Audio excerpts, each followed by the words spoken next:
I don't know. Straight talk. Money matters. International news. Celebrity interviews. Sports. If I'm being discriminated based on my race, it's not. Politics. Race. Let's switch it around. Let's talk healthcare. Straight talk with award-winning journalist Lloyd Geit. Hello and welcome to Straight Talk. I'm your host, Lloyd Geit. Today's topic of discussion, urban America. My guest is Dr. Steven Klineberg. He is a professor of sociology at Houston-based Rice University. He is also the co-director of the Kinder Institute for Urban Research. Thank you so much for joining us on Straight Talk. You bet, Lloyd. Great to be here. First of all, Doctor, tell me about the Kinder Institute for Urban Research. Well, this is something that has come out of, we've been doing a survey for 30 years in Houston, tracking the transformations of the city. And this was just a wonderful opportunity to put together a variety of resources at Rice to begin to position Rice as one of the places where cities are studied. And above all, also to have understood to what degree Houston is a kind of embodiment of the America of the 21st century. Let's talk about the importance of studying major cities around the nation, and why do we need to study them? Well, we are an urban folk. 85% of all Americans live in cities. Over half of all the people on this planet now live in cities. They are the places where the future of the world and of our countries are going to be developed. And so places like Houston and Chicago and New York and Los Angeles and now increasingly Atlanta and Dallas and Boston are all places where the new America of the 21st century is taking shape, a very different place than most of us thought it was going to be 15 or 20 years ago. Let's talk about some of the kinds of things that you investigate, that you research. What are we talking about? Well, two big things that we've seen in Houston, especially Houston was booming with the oil boom, collapse of the oil boom. Suddenly the source of wealth for Houston and other cities is no longer natural resources, which was the basis for the wealth of Houston and Texas, and it's now human resources, it's knowledge. It's cities' ability to attract the best and the brightest people in America, working at the cutting edge of knowledge, able to put that knowledge into commercial ventures. The resource of the knowledge economy is housed between the ears of the best and the brightest people in America who can live anywhere. And so you have a city like Houston that never paid much attention to quality of life issues, aware that the pro-growth agenda for the city demands that it reinvent itself as a place where people who can live anywhere will say, I want to live in Houston.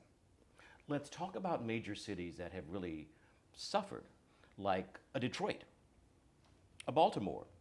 What's happening with major cities Philadelphia, around? Pittsburgh, St. Louis, Cleveland, Cincinnati, Buffalo, major American cities that are losing their status as major cities, mainly because they've stopped growing, because the cities that are making it now are the cities that have attracted immigrants. The Anglo population is growing older and no longer expanding, and cities grow now by being at the center of the new America. I mean, one example in Houston again, all the growth of Houston during the oil boom of the 60s and 70s was Anglos pouring into the city because this is where the jobs were.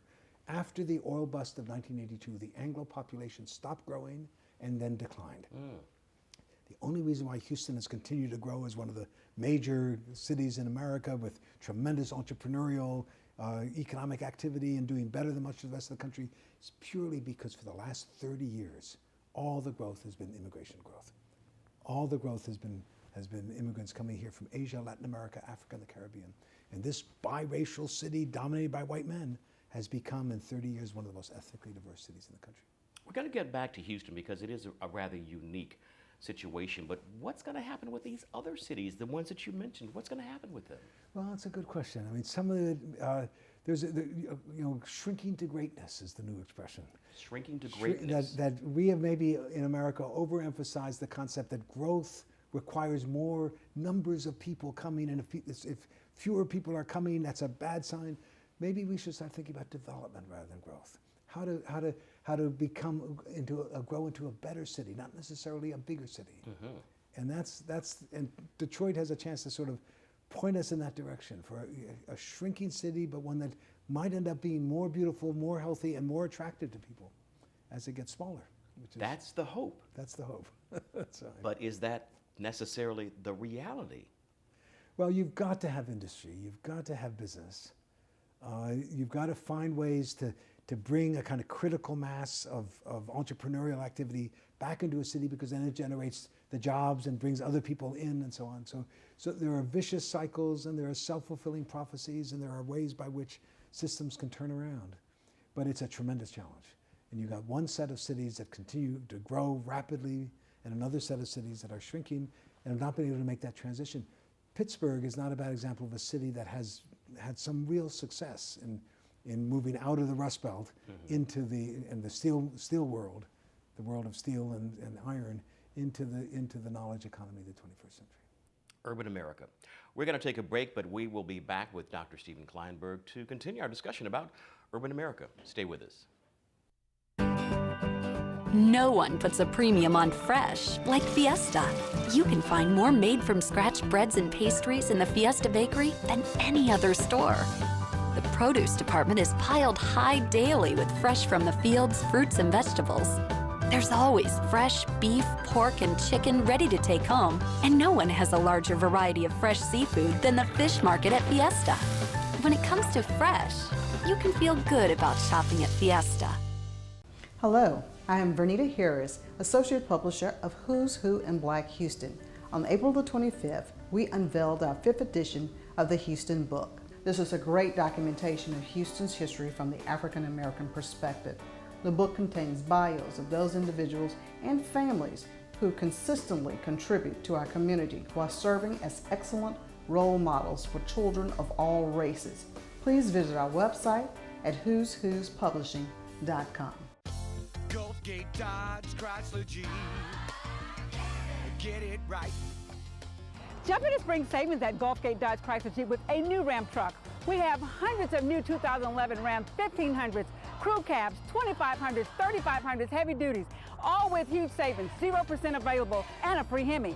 So get it right at Gulfgate Dodge Chrysler Jeep. Gulfgate Dodge Chrysler Jeep. Get it right. In 1977, an 8-year-old boy picked up the game of golf from his father. The odds of that same boy winning the US Open twice, 1 in 1.2 billion. The odds of him having a child diagnosed with autism, 1 in 110. Ernie Els encourages you to learn the signs of autism. When it comes to pick-of-the-season produce, no one does fresh like Fiesta. Save on fresh sweet yellow corn, 4 for only $1, and sweet red seedless watermelons are just $3.88 each. When it comes to fresh, and more fresh, come to Fiesta. And welcome back to Straight Talk. We're talking about urban America. My guest is Dr. Stephen Klineberg. He is a sociology professor at Houston-based Rice University. He's also the co-director of the Kinder Institute for Urban Research. Let's talk a little bit more about Houston. White men no longer represent the majority of the population. Not by a long shot. Tell me about that. They continue to represent the power structure, of course, because this is who built the city, who was here to do it. Shorthand story is that all of the growth of Houston during the oil boom was Anglos pouring into the city from everywhere else in the country, because this is where the jobs were. Harris County added 1 million people between 1970 and 1982. This incredible boom of where all the rest of the country was having its stagflating 70s, Houston was booming. After the oil bust of 1982, when the oil boom collapsed and Houston went into major recession and then recovered into a restructured economy where the source of wealth has less to do with natural resources and more to do with education and knowledge, and this demographic revolution, all the growth of Houston in the last 30 years, since the oil bust of 1982, all the growth has been non-Anglo growth. Non-Anglo. And so we become this most ethnically diverse city in the country after having been basically a biracial. 76% of us in 1960 were Anglos, 25% were African Americans, 6% were Latinos, 0.5% were Asians. What is it today? Today, 40% of Harris County is Latino. Only 33% is Anglo. About 20% are African American, and 8% are Asian. How did that happen? And what percentage of those Hispanics are legal versus illegal, or do we even know? Well, by definition, we don't know for sure. The majority, of course, are legal. Majority are U.S.-born Latinos. Second, the largest group of Latinos in terms of growth are the second generation Latinos, the kids born here of immigrant parents. There's some, you know, they think maybe about 400,000 Latinos across the entire 10-county area are undocumented. Most come here through family reunification and have connections. But why? I mean, it's just remarkable because we have become a nation and a city of immigrants again after 50 years of no immigration. And suddenly we have this new world taking shape where this nation that throughout all of its history was an amalgam of European nationalities, deliberately so, right? Between 1492 and 1965, 82% of all the human beings on the face of this earth who came to these shores came from Europe. Another 12% were Africans brought here as slaves to serve the Europeans. And there's a handful of Chinese and Japanese working as farmers and laborers in California and Hawaii. This nation was an amalgam of European nationalities operating under one of the most viciously racist laws the US Congress ever passed that came out of the great anti-immigrant racist backlash that accompanied the last great wave of immigration when 15.9 million immigrants came here from Europe between 1890 and 1914. But they weren't Protestants, they were Catholics and Jews, and they had no history of democracy to come and take our jobs. So we had this incredibly racist law that tried to keep only Northern Europeans from coming, as the only ones. And then finally, after the civil rights movements and Kennedy's assassination, the law was changed in 1965. Let's talk about the problems, Dr. Klineberg, that we will see in Houston because now it is a city comprised primarily of minorities. Let's talk about this whole Hispanic thing. HISD, the 202,000 kids in the Houston Independent School District, from kindergarten to senior year in high school, 62% of the children of Houston are Latino. 62%. 27% are African American. 89% of the children of Houston are African American and Latino. The two groups overwhelmingly the most likely to be living in poverty. 79% of all those 202,000 kids qualify for reduced cost or free lunch programs. We know what poverty does to your ability to succeed in the public schools. It is a safe statement to make that if Houston's African American and Latino young people are unprepared to succeed in the knowledge economy of the 21st century, it is hard to envision a prosperous future for Houston or Texas or America. Let's look at the dropout rate among Hispanics. The numbers are astounding. Hispanics are dropping out of public schools like and African nobody's Americans. business. And African Americans. Doing a little bit better, and we're more and more aware of that. But and the dropout rates are difficult to measure because we don't follow people very well. I mean, so we can tell you how many ninth graders graduate 4 years later from that same school, but when they leave, it's hard to know what has happened. But the dropout rates are. It is the central challenge of our country and of our cities.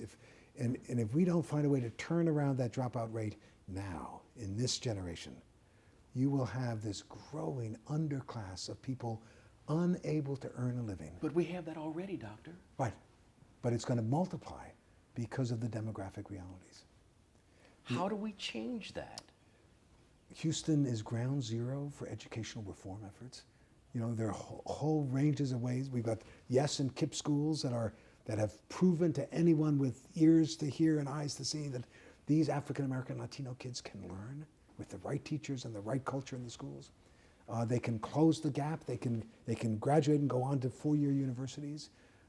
We don't have enough of them, and we're not doing enough yet. But we know how to do this if we can get the resources to bear on it. Resources are crucial, but we are having budget cuts. They are cutting billions and billions of dollars from educational institutions around the country. Almost committing suicide for a state like Texas.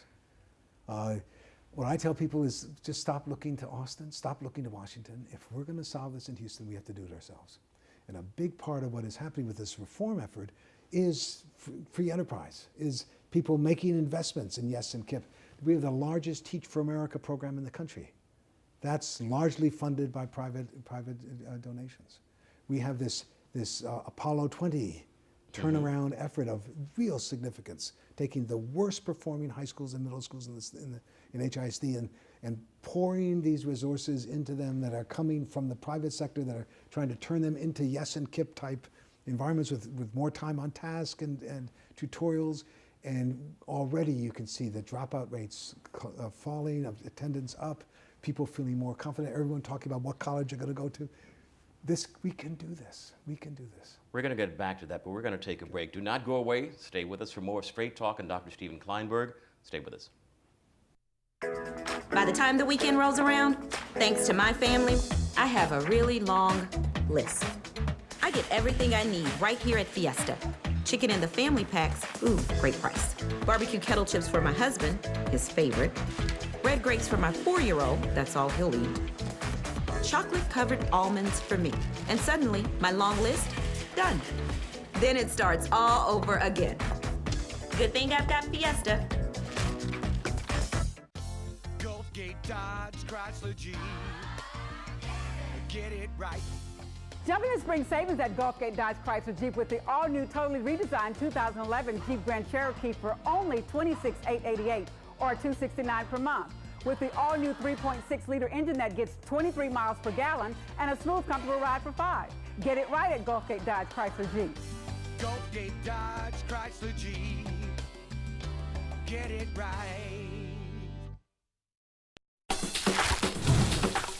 Can't you almost taste them before they hit the grill? Fiesta's famous marinated beef fajitas for only $2.99 a pound. Fiesta's sizzling fajita sale. You ready to grill?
Hello, I am Vernita Harris, Associate Publisher of Who's Who in Black Houston. On April the 25th, we unveiled our 5th edition of the Houston Book. This is a great documentation of Houston's history from the African American perspective. The book contains bios of those individuals and families who consistently contribute to our community while serving as excellent role models for children of all races. Please visit our website at whoswhospublishing.com. And welcome back to Straight Talk. We're talking about urban America. My guest is Dr. Stephen Klineberg. He is a noted sociologist from Houston-based Rice University. You have some optimism when it comes to turning around this educational system. A lot of people don't have that optimism, especially when we talk about the money that's being cut to education. Right. Oh, no question. I mean, the jury is out. The optimism only comes from the enlightened self-interest on the part of the private sector. I mean, the business community understands in Houston that this city will not make it if it doesn't turn itself into a place where people will want to live, so quality of life, and if it doesn't invest in education, if it doesn't have an educated workforce able to do the jobs of the 21st century knowledge economy, the good blue-collar jobs in Houston during the oil boom, the Hughes Tool Company, Cameron Iron Works, those jobs are gone. Education has become the critical determinant of a person's ability to earn enough money to support a family. If we don't educate this next generation, we will have enormously greater expenses in terms of welfare and all the monies that would have been coming into the tax rosters that are not, because people cannot find jobs if they don't have the kind of education they need.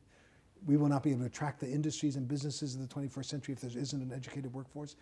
We know that this is the critical question for the economic prosperity of Houston in the 21st century. You've also said that if that challenge is not met, this city and other major cities around the nation could become like third world cities. Right. The great challenge for the future of America is not a racial divide. We are falling in love with each other, marrying, making beautiful multiracial babies, and that's not the issue. And the danger is a class divide. a growing separation between rich and poor, with the rich in their private communities and their private securities and their private schools, saying to the rest of the city and the state and the country, don't raise my taxes and build more prisons, cutting off opportunities for the poor and the middle class. That's the central question. Political power. Political power on the part of Hispanics. Some minorities think that's a little scary. What's your take on that? We're in the midst of a revolutionary change. So it's not surprising that people are scared about this a little bit. I tell people we got to be gentle with Anglos. This is a very big change. From Harris County in 1980 was 63% Anglo. Today it is less than 33% Anglo. Not surprising that not everybody's comfortable with this or happy about, and we are become a nation of immigrants again. We have never liked it when large numbers of foreign-born residents were in our midst. We didn't like it when the Italians and the Greeks and the Poles were here. We didn't like it when the Germans settled in New Braunfels, speaking only German and bringing this strange Protestant cult with them from the old. We didn't like it when the Irish came, and people are upset and worried. Now, we've always had this belief the last wave of immigration strengthened America. This wave of immigration is going to destroy the country. So here we are again, and this is a big change, and it does mean that the African-American community is going to be in a different place. Oh, yeah. In very, very important ways. We're going to take a break, but we're going to come back with more Straight Talk with Dr. Stephen Klineberg. Stay with us. Gulfgate Dodge Chrysler Jeep. Get it right. Jump into spring savings at Gulfgate Dodge Chrysler Jeep with the all-new, totally redesigned 2011 Dodge Charger for only $23,988. With over 100 to choose from, it's no wonder Gulfgate Dodge Chrysler Jeep sells more than anyone else in Southeast Texas. Take charge of the road with 27 miles per gallon in your new Dodge Charger. Gulfgate Dodge Chrysler Jeep. Get it right. No one puts a premium on fresh like Fiesta. Save on jumbo headless easy peel shrimp, just $5.99 a pound. And fresh sweet yellow corn, 4 for only $1. When it comes to fresh, you can feel good about shopping at Fiesta. Hello, I am Vernita Harris, Associate Publisher of Who's Who in Black Houston. On April the 25th, we unveiled our 5th edition of the Houston Book. This is a great documentation of Houston's history from the African American perspective. The book contains bios of those individuals and families who consistently contribute to our community while serving as excellent role models for children of all races. Please visit our website at whoswhospublishing.com. And welcome back to Straight Talk. We're talking about urban America. My guest is Dr. Stephen Klineberg. He is a noted sociologist from Houston-based Rice University.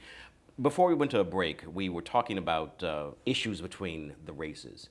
Racism is going to be a big problem, but you say it's not between Hispanics and African Americans, it's somebody else.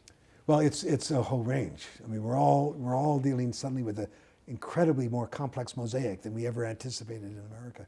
But in our surveys, we asked people from all the 4 communities, and part of what's so interesting in Houston is that we have a more even distribution among the 4 great communities than most of the other multi-ethnic melting pot cities. Very few Asians in Miami, very few Hispanics in San Francisco, very few African Americans in Los Angeles. The 4 communities meet here, all sort of fighting and collaborating and suspicious. And when we ask people how, on a 10-point scale, ask African Americans, how would you rate the relations that generally exist between African Americans and Asians, between African Americans and Latinos, African Americans and Anglos, and we ask Asians that same question. The lowest ratings are given both by African Americans and by Asians to Asian-African American relations. So that's where you see the problem, not necessarily between African Americans and Hispanics. Right, and there's some there. I would have thought that it would be between Hispanics and African Americans. Well, we have a brand new survey we're just completing now. So I'm talking about research we did back in 2002, but it's going to be very interesting to see what changes might have occurred. There is a lot of suspicion, but there's also tremendous common ground here. Common issues that African Americans and Latinos especially need to come together on in terms of education, in terms of access to health care, in terms of affordable housing. I mean, critical questions that both communities are confronting, and if they don't figure out ways to collaborate, they will have far less opportunity to achieve their ends. Let's talk about poor white men. What is going on with white men? Well, You're laughing. Yeah, well, the most interesting thing I think in terms of Anglo attitudes toward ethnic diversity is there's a single powerful factor among Anglos that predicts comfort with diversity, appreciation of the new immigration as being a source of great strength for Houston rather than a growing problem. It is age. Younger Anglos are far more positive about all of this than older Anglos. So it's another reason for some optimism, and not surprising that younger Anglos are growing up in a different world, where they take this ethnic diversity for granted. Older Anglos grew up in a totally Anglo-dominated world. And there's a famous law of human nature. What I am familiar with feels right and natural. What I'm unfamiliar with feels unnatural and somehow not quite right. And so you can see that in a time of revolutionary change. How do white So people younger get over Anglos that, are doing though? better. Or they don't, Some do, some don't. but they're bitter. Some are, across the board. There are lots of African Americans who are bitter and nervous and upset. There are lots of Latinos who think African Americans are getting all these privileges that they're not getting. Lots of Asians who come with stereotypes about black men and stuff. So it's we are a mosaic. We have become a microcosm of the world. We had been just a microcosm of European nations. We're now a microcosm of all the world's people, all the world's religions. We are a microcosm of the world at a time when we're becoming integrated into a global economy. So it's an interesting and fascinating moment. Briefly tell me how we should deal with immigration, which is a big, big deal, and nobody seems to want to touch it. Right. We have a deeply flawed, immoral system here with 11 million people who are here illegally, which means they can be cheated out of their wages, which means women can be attacked and raped, and they're afraid to go to the police. It means that they are kept in the shadows. It means that their kids, who do everything we ask of them in college and cannot get a job when they graduate. What should we do? We need a comprehensive immigration reform. Everybody understands that. And we need to have control of the borders. We need to have a temporary workers visa opportunity. We need to regularize the status of those who are here. And we need to enforce employer sanctions. And we need a foolproof identity card, which you can now do. And we can then have a rational immigration policy. We just don't have the politics that allows us to get there. And if we don't? It's just big problems. Growing problems, yeah, and a terribly stupid thing for the future of America in terms of the loss to America of these kids who come with all the right attitudes and energy and commitment to hard work, and then we don't make it possible for them to stay. Or remarkable immigrants from outside who come here to graduate school, we teach them everything we know, and then we do not allow them to work in America. And it's just a system that makes very little sense for the future of the country. The changing face of America, the changing face of urban America. We'd like to thank Dr. Stephen Klineberg, who is a noted sociology professor at Houston-based Rice University. He is also the co-director of the Kinder Institute for Urban Research. Thank you so much, and we will see you next week with another exciting show. Have a good one.